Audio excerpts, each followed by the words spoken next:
Hello viewers, after processing this script, you will get this project folder, and this project folder you may see there is two folder here. One is for documentation and one is for main items.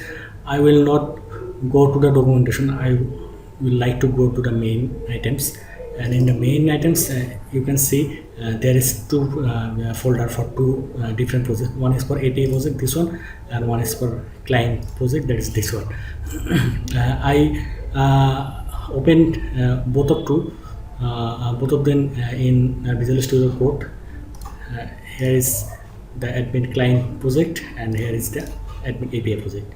So I like to start with admin API project.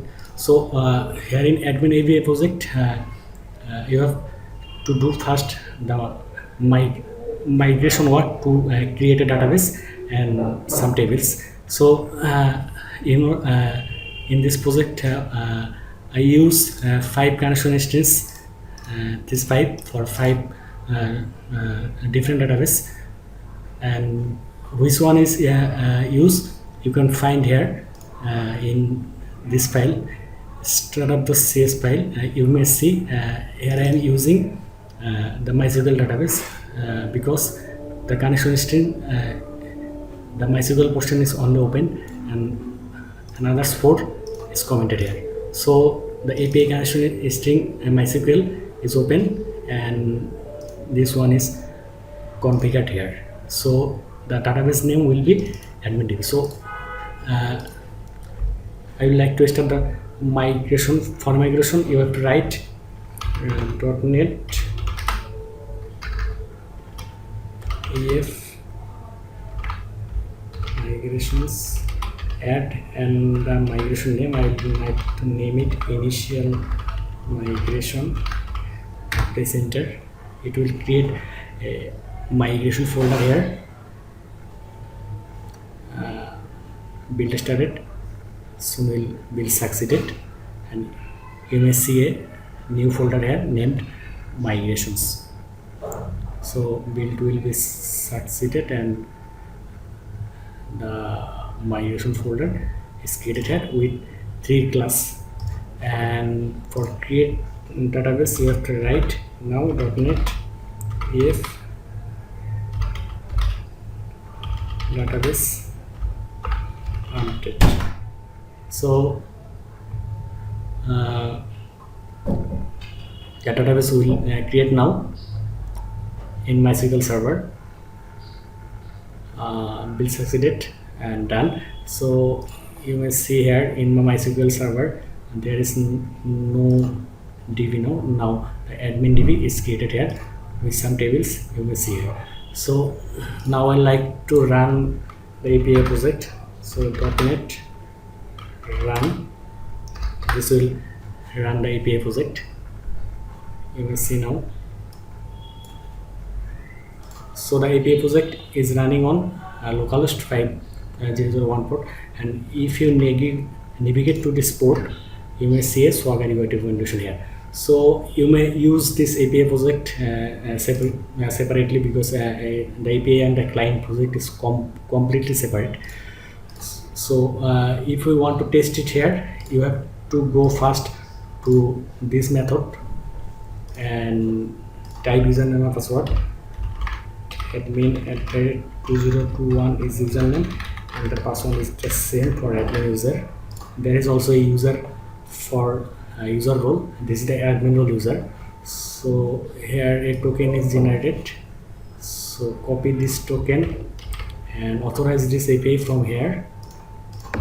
Type BARER and paste a token, click the authorize. Now you can use this API like you want to test this method. So role ID I press 1 and for role ID 1 there will be data here. So this is the API portion. So for API portion this is done. Now I like to go to the client side. So in client side the client is built with vuejs. So to run this project you have to first add the node modules by typing npm install to add node modules, but I have already added it, so I don't need to install the node modules anymore.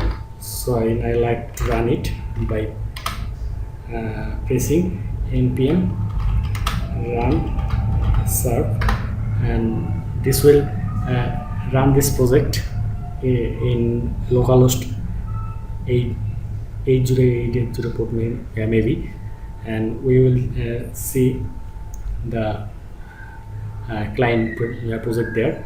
So I already mentioned previously that the API project is running on localhost 5001 port.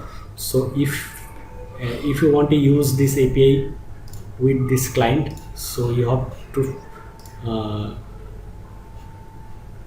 go to this file, config.js file, and in config.js file you have to mention the host, this one. So this one is the API which is running in this port, localhost 5001 port. You may see it from here. The API is running on localhost 5001 port, and I use this API for this client by go to the config.js file and pressing this one. So in your case or in for production server, you have to change this, but for using the local server it's okay now. So now the client is okay to run, so I press localhost 8080 from here, and this is running on. So I like to log in by admin user. You know, the admin username and password is there. So this is our client project. You may see here the dashboard first. So in dashboard there is a line chart here. We have just one data now. This is for database login, and this is for pie chart for the total user. Now the user role has one user, and the admin role has one user. And this one for month was login bar chart, and this one for the year was login bar chart. And this is the menu list. You will see you can also export the data in PDF or Excel. And this is the menu group, this is the user list, this is the role list, and this is the app settings. So I like to go first to the dashboard. In dashboard there is a skill lock key. You may unlock by pressing, or a full screen option by escape. By pressing escape you can cancel the full screen mode. And here is profile. You may update it. I like to update by a picture. So save it, successfully saved. And you may also see the progress bar here for every route and for every actions. So the profile picture will be updated by when we log in next. So if we log in again, you may see the profile picture here. This is, and I like to see another thing. To assign a menu for a role,